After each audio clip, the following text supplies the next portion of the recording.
In CI News this week, MSPs vote to further debate Liam McArthur's assisted suicide bill. A teenage footballer calls for an apology after she was banned for asking if her opponent was male. And a council in Hampshire axes plans to limit street preaching.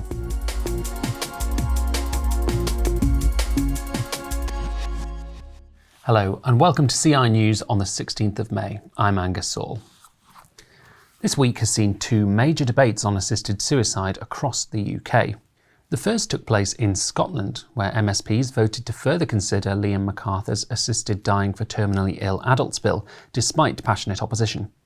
Following a debate that lasted less than 5 hours, MSPs voted 70 to 56 in favour of progressing the bill to stage 2, though some said they only did so to ensure it receives further scrutiny.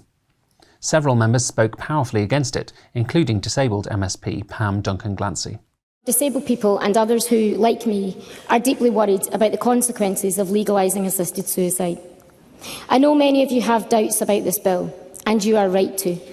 If it passes, there's a risk that it will be easier to access help to die than help to live, and I cannot support that.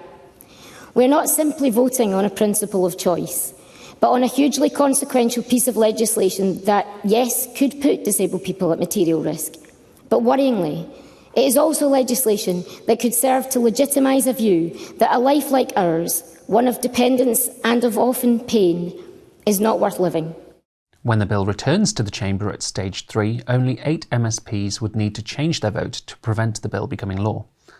In England and Wales, Kim Leadbeater's terminally ill adult end-of-life bill was debated again in the House of Commons.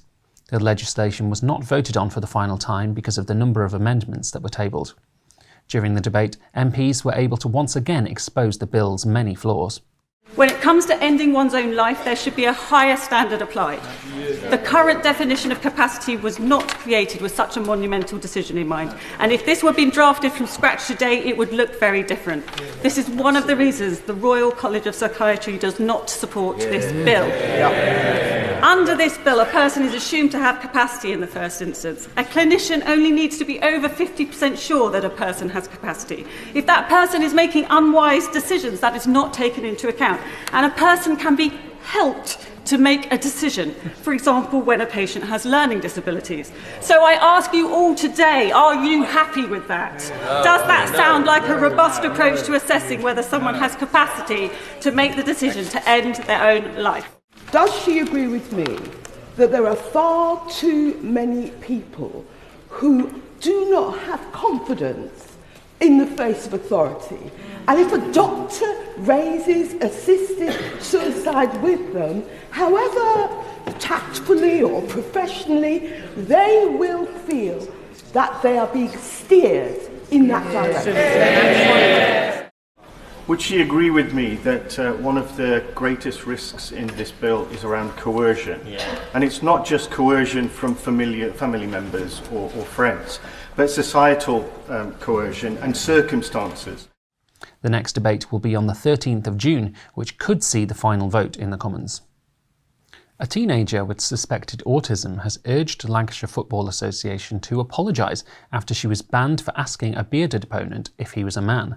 Cerys Vaughan was accused of transphobia last year for questioning a player from pro-trans team Manchester Laces.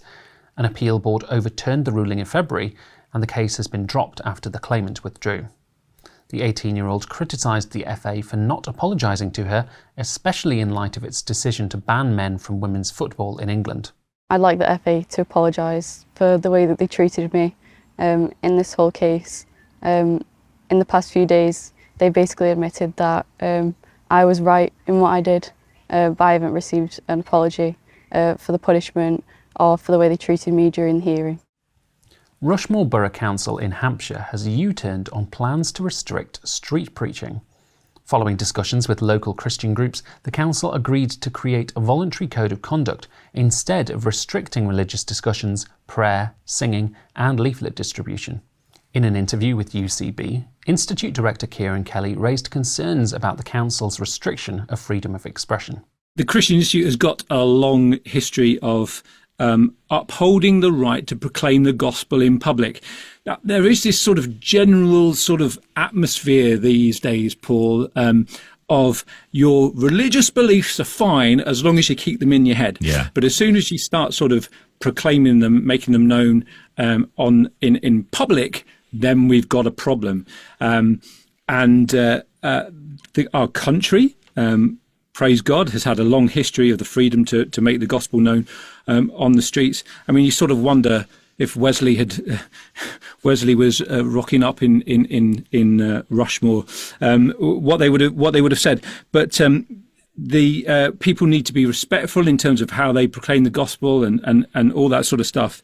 But to essentially place restrictions on gospel preaching was clearly the wrong thing to do. So it is good news, and do need to give some kudos. There was some local councillors involved in just saying this we can't be doing this, and also our good friends at CLC were involved in bringing common sense to bear. And finally, a couple have shared how they treasured the short time with their son after refusing an abortion. Lisa and Matt Coleman found out they were expecting twin boys, Ronnie and Lenny, in August 2023. At a routine 20-week scan, they were told that Lenny had a rare and complicated heart condition and were offered a selective abortion, but they refused. They had a precious 2 weeks with Lenny at Great Ormond Street Hospital before he died. Mum Lisa recently ran the London Marathon in his memory, and before the race she said, "People have said he really put up a fight, but I don't like to think of it like that. I like to think that he just wanted to spend time with his mum and dad before he left." To explore these stories and much more, visit our website christian.org.uk and be sure to subscribe and follow us across our social media channels. Thanks for watching. Have a blessed weekend.